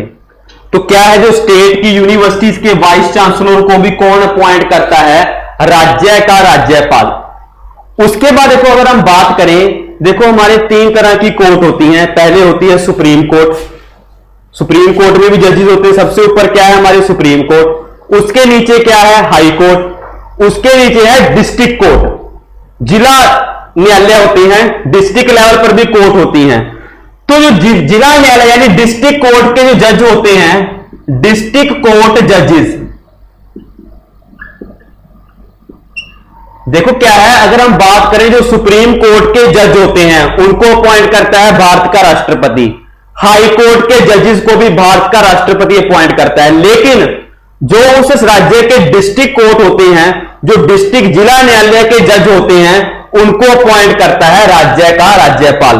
तो डिस्ट्रिक्ट कोर्ट में जो जजेस होते हैं उनकी नियुक्ति की जाती है राज्य के राज्यपाल के द्वारा। उसके बाद देखो आगे क्या है, अगर मैंने अभी बात बताया है कि जो हाई कोर्ट के जज हैं उनको अपॉइंट कौन करता है, भारत का राष्ट्रपति, ठीक है ना। हाई कोर्ट के जो जज की नियुक्ति, हाई कोर्ट के जो जज हैं, जज की नियुक्ति राष्ट्रपति के द्वारा की जाती है। हाई कोर्ट के जज की नियुक्ति कौन करता है, राष्ट्रपति करता है, ठीक है ना। हाई कोर्ट के जज की नियुक्ति कौन करता है, राष्ट्रपति करता है। किसकी सलाह पर, राज्यपाल की एडवाइस पे, राज्यपाल की सलाह पर, राज्यपाल की सलाह पर। देखो जो डिस्ट्रिक्ट कोर्ट के जज हैं उसे तो नियुक्त करता है राज्य का राज्यपाल, ठीक है, लेकिन जो हाई कोर्ट के जज हैं उसे अपॉइंट तो करता है राष्ट्रपति। लेकिन वो किसकी सलाह लेता है, जो जिस स्टेट में, जो हाई कोर्ट स्टेटों में होती हैं, तो जिस स्टेट का जो राज्यपाल होगा उसकी सलाह से हाई कोर्ट के जजेस की नियुक्ति की जाती है, ठीक है ना। जो राज्यपाल वो क्या एडवाइस देगा भी आप इस पर्सन को हमारी स्टेट के जजेस नियुक्त कर दो। मान लो कोई स्टेट है पंजाब, पंजाब में क्या है, हाई कोर्ट है, तो पंजाब हाई कोर्ट में जजेस हैं उसको नियुक्त किया है भारत के राष्ट्रपति ने, लेकिन किसकी सलाह लेकर, उस स्टेट के राज्यपाल की, उस स्टेट के गवर्नर की सलाह पर उन हाई कोर्ट के जजेस को नियुक्त किया गया है। तो यह भी एक पावर है किसके पास, राज्यपाल के पास। आगे देखते हैं कौन सी पावर है, जो सबसे अहम पावर है वो हम समझते हैं क्या है। देखो आगे क्या है, आगे हम समझते हैं चीज को। इसी कार्यकारी शक्ति में ही है वो पावर, इसी एग्जीक्यूटिव पावर में ही है, हमने पढ़ लिया। अब क्या है, देखो अब क्या है, देखो सबसे पहले एक बात समझो, सबसे पहले क्या है, एक आर्टिकल होता है 356, ठीक है ना। मैंने आपको पढ़ाया था आर्टिकल 356 इसके बारे में, एक हमने पार्ट पढ़ा था जब हम संविधान पढ़ रहे थे ना, उसमें हमने पार्ट्स पढ़े थे। एक हमारा पार्ट था इमरजेंसी के बारे में, जब देश में इमरजेंसी लग जाए। तो इमरजेंसी तीन तरह की होती है, एक तो पूरे इंडिया लेवल पर, पूरे इंडिया में लग जाए उसे बोलते हैं नेशनल इमरजेंसी, जिसके लिए था आर्टिकल 352, पूरे देश में अगर इमरजेंसी लग जाए। एक होती है राज्यों में, अगर किसी राज्य की परिस्थिति खराब हो जाए, अगर किसी राज्य में क्या है उसकी अंदरूनी डिस्टर्बेंस हो जाए, मान लो जैसे हमारे पंजाब की बात करें, पंजाब में जैसे 1984 में दंगे वगैरह हुए तो उस समय देश की इमरजेंसी खराब हो गई थी, तो उसमें इमरजेंसी लग गई थी। तो इमरजेंसी का मतलब जब किसी राज्य की परिस्थिति खराब हो जाए तो इमरजेंसी तीन तरह की, एक तो पूरे इंडिया लेवल पर उसे बोलते हैं नेशनल इमरजेंसी, उसके लिए आर्टिकल है 352। एक होती है स्टेट इमरजेंसी, स्टेट यानी राज्यों में इमरजेंसी हो जाए, तो उसके लिए आर्टिकल कितना है 356 स्टेट इमरजेंसी, जिसे हम बोलते हैं राष्ट्रपति शासन। हम कह देते हैं ना कई बार भाई उस स्टेट में राष्ट्रपति राज लग गया, भी उस स्टेट में किसका राज हो गया, राष्ट्रपति राज। अब इसका मीनिंग क्या होता है, देखो क्या होता है, देखो स्टेट में क्या होती है, मुख्यमंत्री होते हैं। मान लो अब किसी स्टेट की विधानसभा भंग हो जाए, वहां के मुख्यमंत्री अगर इस्तीफा दे दें, तो फिर उस स्टेट को कौन हैंडल करेगा, राष्ट्रपति। तो वहां पे राष्ट्रपति राज हो जाता है, राष्ट्रपति शासन लागू हो जाता है, उसे हम बोलते हैं स्टेट इमरजेंसी। अब क्या है, मैंने आपको पहले इस लेक्चर के स्टार्टिंग में बताया था कि हमारे जो राज्य होते हैं, जो अलग अलग राज्य हैं, जो राज्य का रियल हेड होता है वो होता है मुख्यमंत्री, और राज्य का नॉमिनल हेड कौन होता है, वो होता है राज्य का राज्यपाल यानी गवर्नर। लेकिन जब इमरजेंसी लग जाए, किसी राज्य में इमरजेंसी लग गई, तब जब इमरजेंसी लगी तो मुख्यमंत्री तो रहा ही नहीं, तो तब उसका रियल हेड कौन बन जाता है उस स्टेट का। तो उस टाइम जब किसी राज्य यानी एमपी, हरियाणा, पंजाब, किसी भी राज्य में लाओ, उस राज्य की अंदरूनी स्थिति खराब हो जाए और राष्ट्रपति क्या करे भी उस राज्य में इमरजेंसी डिक्लेयर कर दे कि इस स्टेट में इमरजेंसी लगा दो। कौन सी स्टेट इमरजेंसी, आर्टिकल 356। तो जब इमरजेंसी लग जाती है तब रियल हेड कौन बन जाता है, गवर्नर। तो तब मुख्यमंत्री से सभी पावरें छीनकर किसके पास आ जाती हैं, राज्य के राज्यपाल के पास सभी पावर्स आ जाती हैं, ठीक है ना। तब हमारा रियल हेड कौन बन जाता है, राज्य का राज्यपाल। लेकिन नॉर्मल कंडीशन में जनरल तौर पर रियल हेड कौन होता है, उस राज्य का मुख्यमंत्री। लेकिन रियल हेड राज्यपाल तब बनता है जब उस राज्य में इमरजेंसी लग जाए, उस राज्य की स्थिति खराब हो जाए, आपातकालीन स्थिति। तो ये भी क्या है, उसके पास उसकी कार्यकारी शक्ति नहीं आता है राज्यपाल की। तो ये था पहली हमें शक्तियां पढ़नी, पहली कार्यकारी, ये कार्यकारी शक्ति में ही है पहली शक्ति। उसके बाद हम पढ़े दूसरी। तो पहली हमने पढ़नी एग्जीक्यूटिव पावर में ही आएगा ये वाला कंसेप्ट, ठीक है। सेकंड अब देखते हैं कौन सा है, सेकंड है विधायी शक्ति। विधायी शक्ति जिसे हम बोलते हैं लेजिस्लेटिव पावर। लेजिस्लेटिव पावर यानी विधायी शक्ति, लेजिस्लेटिव पावर।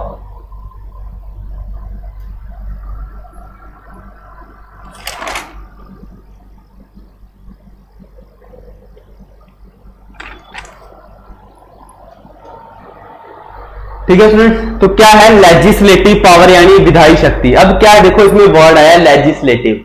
मैंने आपको बताया है जैसे हमारे केंद्र में क्या है, संसद, वैसे ही हमारे राज्य में क्या होता है, विधानमंडल, जिसे हम बोलते हैं लेजिस्लेचर। तो विधानमंडल से है। अब क्या है, देखो क्या होता है विधानमंडल में,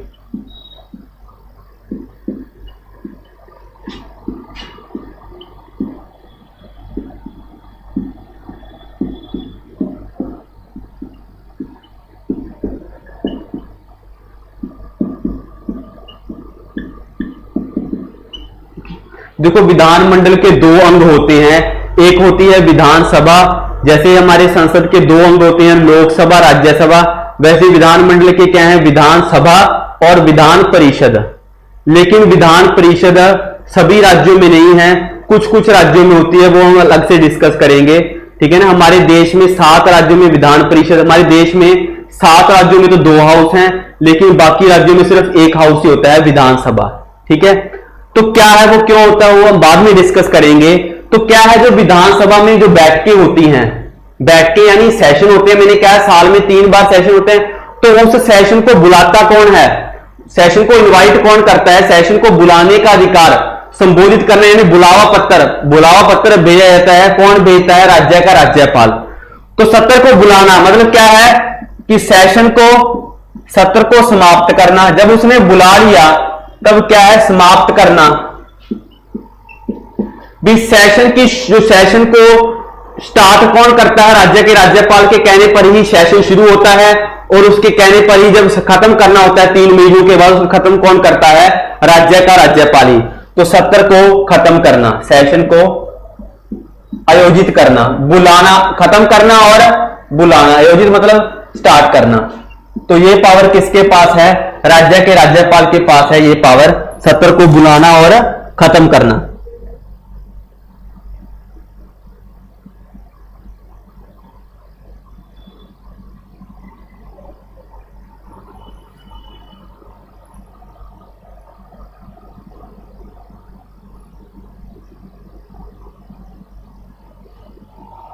ठीक है, समझ आई आपको बात? तो ये था उसकी विधायी शक्ति में। आगे देखते हैं इसमें और क्या है।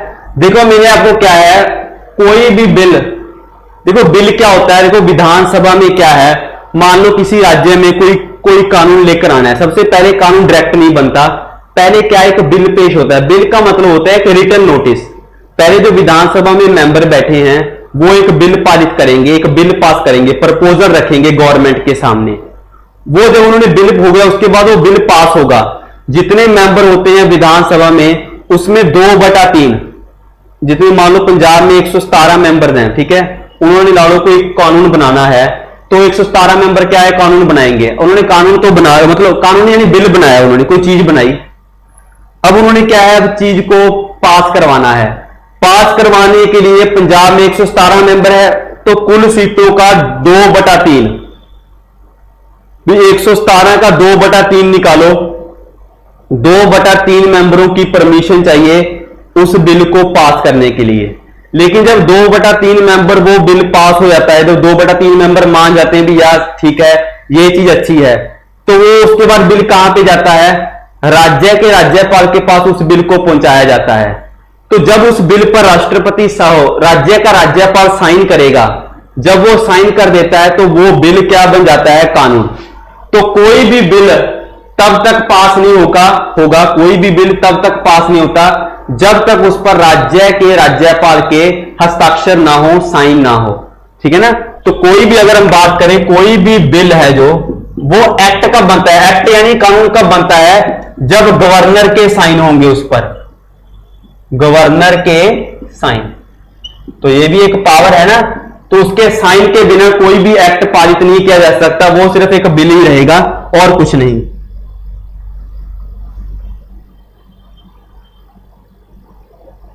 ठीक है, और इस पावर में क्या आएगा, और इस पावर में आएगा कि इसे विधानसभा में, ठीक है, हमने अभी पढ़कर आए हैं कि जो राज्य का राज्यपाल होता है वो एक मेंबर को नॉमिनेट करता है एंग्लो इंडियन को, आर्टिकल 333 के तहत। तो ये भी एक पावर है ना उसके पास। तो ये कौन सी पावर में आएगी, इस पावर में। तो ये पावर ही है ना उसके पास, तो कौन सी पावर में आएगी, लेजिस्लेटिव पावर में। तो ये बात हो गई। ठीक है, अभी अब मैंने आपको बताया एक और क्या चीज बताई है आपको मैंने, तो ये था आपकी विधायी शक्ति। ठीक है, विधायी शक्ति के बारे में। आगे हम देखते हैं क्या है, आगे हम देखते हैं वित्तीय शक्तियां। आगे देखो अगली शक्ति क्या है, वित्तीय। वित्तीय यानी फाइनेंशियल, जिसमें पैसे की बात की हो। थर्ड क्या है, वित्तीय शक्ति, जिसे हम बोलते हैं financial power. Financial power, financial का मीनिंग होता है जिसमें पैसे की बात की हो, पैसे की बात करें। ठीक है, पैसा है, मनी। ठीक है, तो वही बात है, क्या होता है देखो, एक होता है मनी बिल।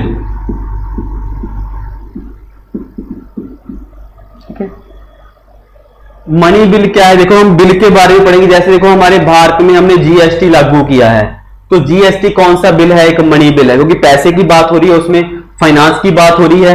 अब क्या होता है, जैसे ये तो सेंट्रल लेवल पे बात हो गई, क्या है मनी बिल। ठीक है, अब देखो क्या है बिल, हम जो बिल पढ़ेंगे ना तब उसको अच्छी तरह समझेंगे, लेकिन आपको मैं थोड़ा बहुत बता देता हूं क्या है बिल। देखो बिल दो तरह के होते हैं, एक होता है मनी बिल, एक होता है नॉन मनी बिल। ठीक है, मनी बिल जिसमें पैसे की बात हो, नॉन मनी बिल जिसमें पैसे की बात ना हो। ठीक है, एक बार आप ऐसे समझ लिए। अब क्या है मनी बिल, क्या होता है, जब भी कोई बिल है, ठीक है, मनी बिल अगर मान लो हमने कोई मनी बिल है, मनी बिल पेश करने से पहले, अब बिल है, बिल को विधानसभा में पेश है, देखो बिल पर साइन तो बाद में होंगे, जब विधानसभा में वो पारित हो जाएगा, विधानसभा से पास हो जाएगा। लेकिन कुछ बिल ऐसे होते हैं जो विधानसभा में पास करने से पहले राज्य के राज्यपाल की परमिशन लेनी पड़ती है, कि पहले राज्य के राज्यपाल से पूछना पड़ता है कि हम इस बिल को विधानसभा में लेकर आए, तो उसकी परमिशन से वो बिल विधानसभा में आएगा। उसके बाद वो बिल पास होगा। पास कैसे होगा? जब 2/3 मेंबर उस बिल पर साइन कर देंगे, उसके बाद वो बिल पास होकर फिर दोबारा राज्यपाल जाएगा, वो साइन करके क्या बन जाएगा? कानून। तो जो मनी बिल होता है, मनी बिल को पास करने से पहले विधानमंडल यानी विधानसभा में पास करने से पहले किसकी परमिशन लेनी पड़ती है? राज्यपाल की परमिशन, यानी गवर्नर की परमिशन होती है। कुछ बिल ऐसे होते हैं जिन्हें पेश करने से पहले विधानसभा में या विधान परिषद में लाने से पहले राज्य के राज्यपाल की परमिशन होती है, उसे बोलते हैं मनी बिल। लेकिन मान लो कोई नॉन मनी बिल है, अगर कोई और मनी बिल को छोड़कर बाकी जितने भी और बिल होते हैं, हम जब पढ़ेंगे बिल के बारे में, तो उसमें उसको विधानसभा में लाने से पहले राज्य के राज्यपाल की परमिशन लेना जरूरी नहीं होता, आवश्यक नहीं होता कि जरूरी नहीं उसकी परमिशन लेनी पड़े, तो वो उनकी परमिशन के बगैर भी पेश किए जाते हैं विधानसभा। लेकिन अगर मनी बिल की बात हो तो वो जरूर आपको क्या होगा? पहले परमिशन लेनी पड़ेगी। ठीक है। और दूसरी बात क्या होती है? हमारा जो एनुअल बजट होता है स्टेट का, हम बजट पेश करते हैं जो फाइनेंस मिनिस्टर, तो जो वार्षिक बजट होता है, वार्षिक बजट को भी बजट साल बाद पेश किया जाता है। साल बाद हमारी बजट आता है, सेंटर में भी बजट पेश होता है, राज्यों में भी अलग अलग राज्य बजट होते हैं। तो बजट को पेश करने से पहले भी किसकी परमिशन लेनी पड़ती है? राज्य के राज्यपाल की। ठीक है ना, उसमें बात करते हैं बजट। आगे देखते हैं क्या है। तो ये थी तीसरी पावर, फाइनेंशियल पावर में दो चीजें देख ली कि एक मनी बिल को पेश करने से पहले राज्यपाल की परमिशन और एक बजट को पेश करने से पहले राज्यपाल की परमिशन।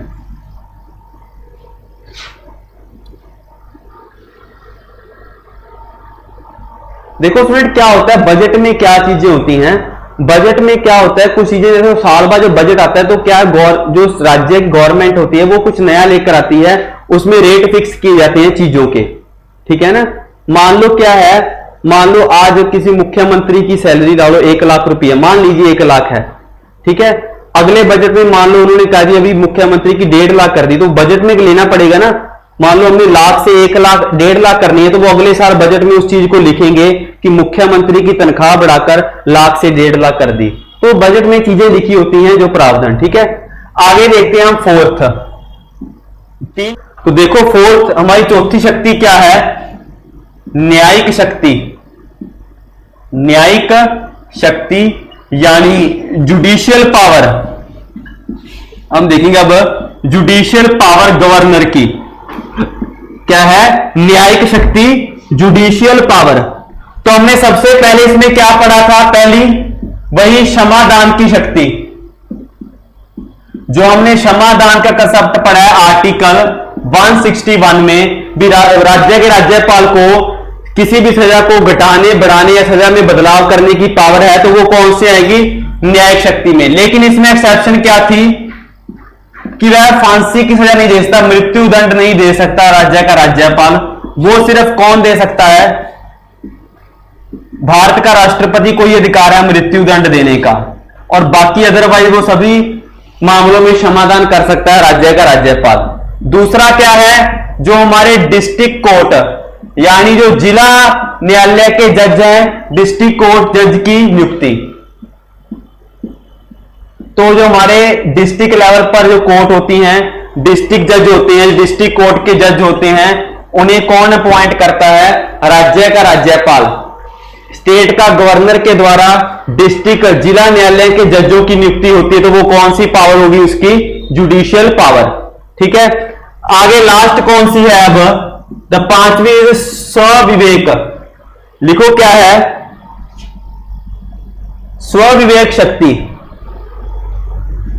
स्वविवेक शक्ति।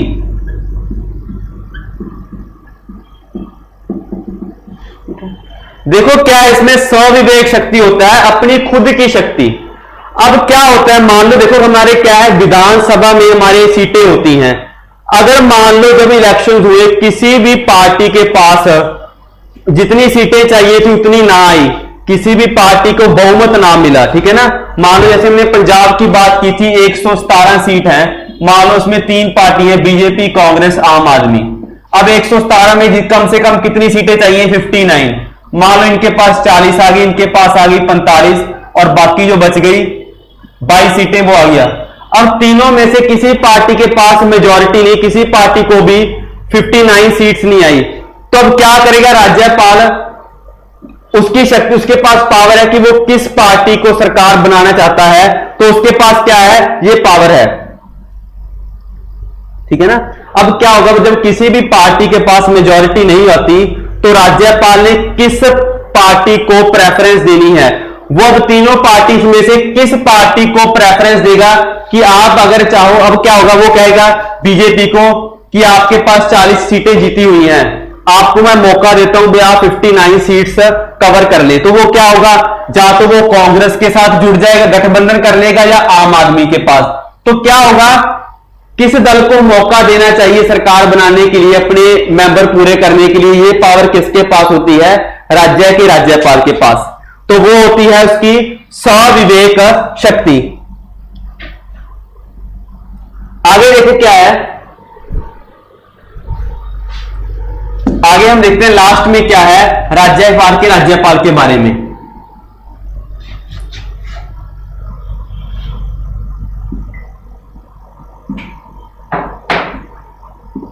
नेक्स्ट है, कोई बिल विधानसभा में पास होने के बाद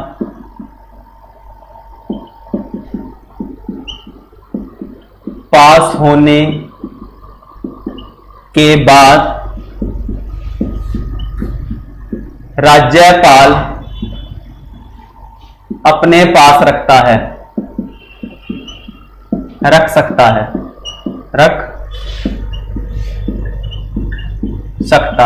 ठीक है। मैंने अभी बताया कोई भी बिल अगर विधानसभा में पेश हो रहा है तो पेश होने के बाद वो राज्य के राज्यपाल के पास जाता है, और राज्य का राज्यपाल उस पर साइन करने के बाद वो बिल कानून बन जाता है। लेकिन अगर वो राज्य का राज्यपाल कई मामलों में साइन नहीं करता, वो उस बिल को अपने पास रख लेता है, कुछ टाइम के लिए वो अपने बिल को अपने पास रख सकता है। वो कौन सी पावर होती है? Veto power.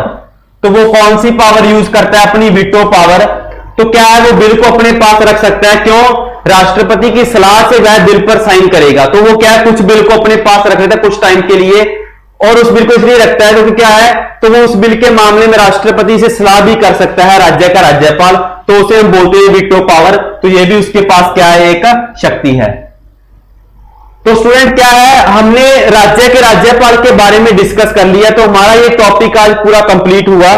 अब मैं आपको क्वेश्चन डाल रहा हूं, आपने क्या बताना है इसका आंसर हमें कमेंट्स में। क्वेश्चन है, first women governor of India, Bharat की पहली महिला राज्यपाल कौन थी? आपने हमें कमेंट्स में बताना है कि फर्स्ट वुमेन गवर्नर कौन थी इंडिया की, उसका नाम क्या था। पहली महिला राज्यपाल कौन थी भारत की, उसका आपको नाम बताना है। और दूसरी बात, वो किस स्टेट की गवर्नर बनी, एक तो आपने बताना है उसका नाम, और एक जो वो वुमेन गवर्नर बनी इंडिया की, वह क्या गवर्नर, तो गवर्नर किसी स्टेट की ही बनेगी। तो पहली वुमेन गवर्नर, पहली भारतीय महिला राज्यपाल कौन थी, उसका नाम क्या था, और वो किस राज्य की गवर्नर बनी, ठीक है ना। वो किस राज्य की, किस स्टेट की गवर्नर बनी, ये दो क्वेश्चन आपने बताने हैं।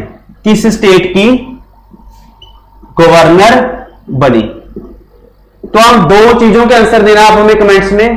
तो स्टूडेंट आज के लिए बस इतना ही टॉपिक कंप्लीट हुआ, कल हम एक नया टॉपिक लेकर आएंगे। तो थैंक यू स्टूडेंट।